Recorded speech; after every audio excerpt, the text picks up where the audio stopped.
Hey there, it's guitarist Eric Skye again, coming at you from the great Pacific Northwest with the 30-day guitar challenge. And today's challenge is for me to try to talk about practicing. Kind of a huge subject. I'll probably try to stay on track, but I can imagine already some other videos and some of the subtopics. But I feel like my whole life is practice, not that I'm playing guitar all day and night, although my wife would probably disagree.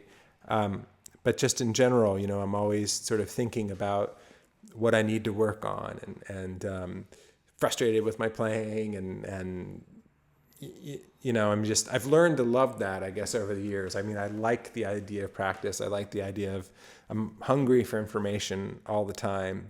And there's always something coming up on the calendar that I need to practice for because, like most people, I'm afraid of embarrassing myself. So lots and lots of practice. So I think what I'm going to do is try to talk kind of stream of consciousness as usual about how I practice and things that have worked for me over the years and things that I teach students, on either via Skype or for all these decades in my house, but especially more and more because it's so easy, I think, to get tablature to things and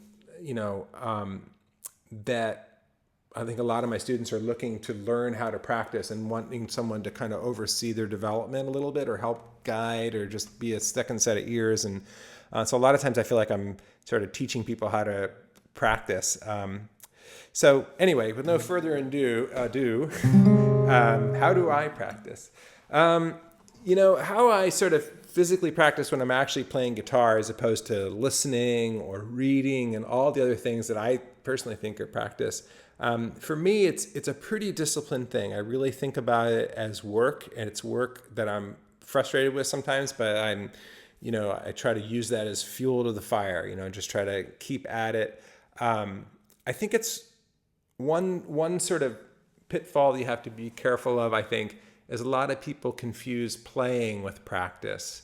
I think it's really easy to kind of, sometimes I've had students in the past, that will say, I practiced for 2 hours yesterday, but a little questioning. It's sort of like, they played their favorite riffs they've known for years and years. Maybe restrung their guitar, fiddled with their amplifier knobs, and maybe played a couple scales or two. That's playing guitar, and that's important too. And I certainly love to, sit and just play guitar sometimes. But that's different from really consciously, sort of methodically trying to, over the long term, move the ball down the field, having goals and a plan to get there. So I thought I'd just put that out there. And in that context, I think a really important thing about practice is to have a goal. And I think it's a really good idea to get some paper or your computer involved and start charting it out. I mean, any other job, you would have a plan and you'll hold yourself accountable. Maybe you have a checklist of things you need to do, have a list of objectives. And music shouldn't be any different. It shouldn't just be random ideas in your head and this day it's this and that's day, the next day it's something else. I think it's really good to have, the next 10 days I'm going to work on the melodic minor scale, and maybe you have a metronome setting and you write it down. Or you just, every day you check off the calendar that you actually did that scale. I don't know what it needs to look like for you, but I guarantee if you did that for 10 days, you may not be the master of the melodic minor scale, but you'd be a heck of a lot better at it than you were on day one. But again, it's about sort of laying out that goal, maybe writing it down and checking it off and deciding you're going to do it every day that makes the difference. So when you sort of treat it a little bit more like a job, I think you'll get rewarded. So I usually do that. I have little lists. I usually make them by the month. And for me, what it personally looks like, and I'll sort of share this with you, and then maybe you can adapt it for yourself, and I'll give you some suggestions on how you can adapt it. But for me, a lot of times it's based on my calendar. So I think the next thing that I have coming up as I sit here and tape this is a solo guitar house concert in just a couple weeks here in Portland, Oregon. And so it's time. I need to kind of go back and look at those tunes. So I made a set list already, even though I'm 2 weeks out. And I am going through those tunes with my metronome. And for some tunes, they don't take much dusting off. And there's other ones that take a lot of dusting off. And there's some that they might be the first time I ever try to play them. So that's kind of cool. So I have this list, and I sort of put them in that order. I put the things at the top that I need to work on the most. And I work on them every day, or every day that I practice, which for me is every day, but maybe for you it won't be every day. But so at the end of the 2-week period, generally this has worked pretty consistently for me. I'm much better at it than I was at the beginning, and I feel good about the concert. And that's a whole subtopic that I'm not that nervous, because I'm reasonably sure I'm going to do a good job because I am prepared. So a lot of times for me, practice is about what's coming up on the calendar, and then maybe whatever's coming up after that. Maybe it's a recording, like with Tim Connell doing fiddle tunes or something. So that's sort of the other thing I practice.